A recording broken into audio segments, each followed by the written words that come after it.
We are in Prague today, and we have the pleasure to have an interview with Bruno Le Bizec. Professor Bruno Le Bizec is responsible since many years of LABERCA. LABERCA is a very big, actually the biggest French food control laboratory. But since a few years ago, he is also responsible for a huge research project that is pretty interesting, and this is the topic we want to talk about.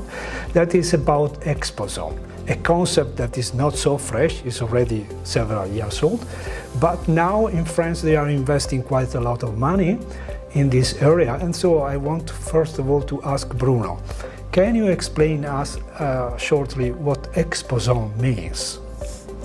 Thank you for this very interesting question. Exposome, as you said, is not a so recent concept. It has been introduced in 2005 by Dr. Christopher Wilde, when he was still a director of the International Agency for Research on Cancer.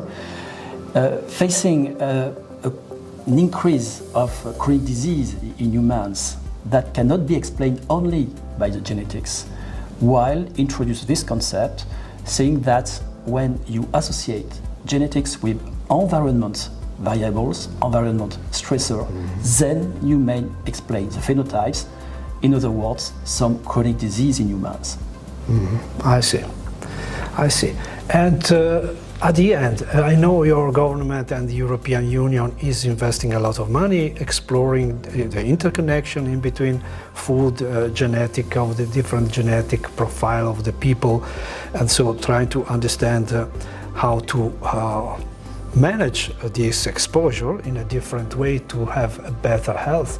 So which could be in the next future the consequences, the positive impact, the consequences of such research on the real life of the people or on the regulation about food contaminants, for instance?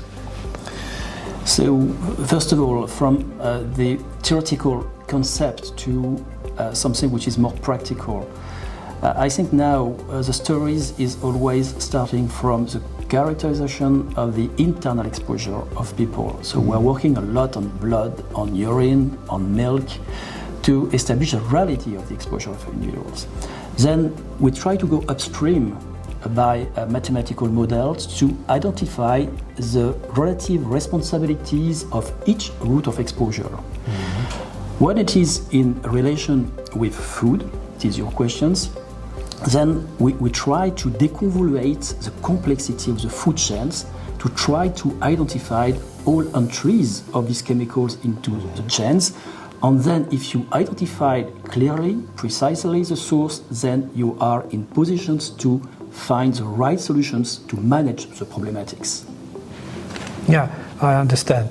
But at the end, the problem is, okay, we identify some sources, maybe the fish, maybe the meat, maybe the milk or whatever, and then if we are exposed, as we know, to 100 contaminants because of the environment, because of the food processing, etc., do you think in the future we will be able to pass from this kind of regulation that we have now, that is establishing single limit for each compound, to a different approach?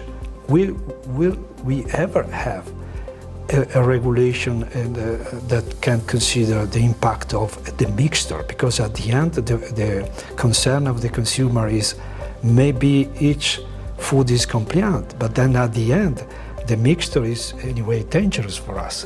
Do you see any possibility in the future to go to something like that, also in relationship with the single exposome? So what you mean is that we have a vast complexity of regulations, and very often we consider chemicals one separated from the others.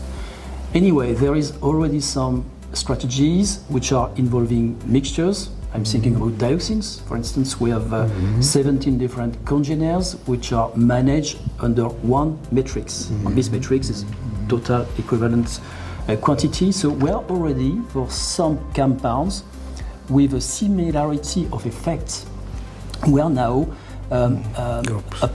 grouping, merging all these chemicals together for more efficient and more easier, I would say, risk management.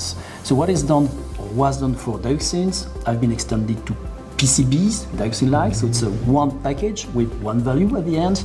And we may imagine that for other family of compounds with the same effect to have probably a merging of different analyses together.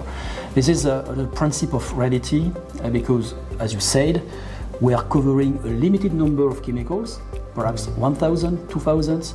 It is not the reality of our exposure. Our exposure is probably up to 100,000 chemicals. Probably everything is not toxic. Just PFAS. Anyway, just PFAS, it's already thousands. So, practically speaking, we cannot move in the direction of considering each chemicals individually, but probably to merge by big effects and to manage this substance by effect. It is my, I would say, thinking. I don't know if it will be the future.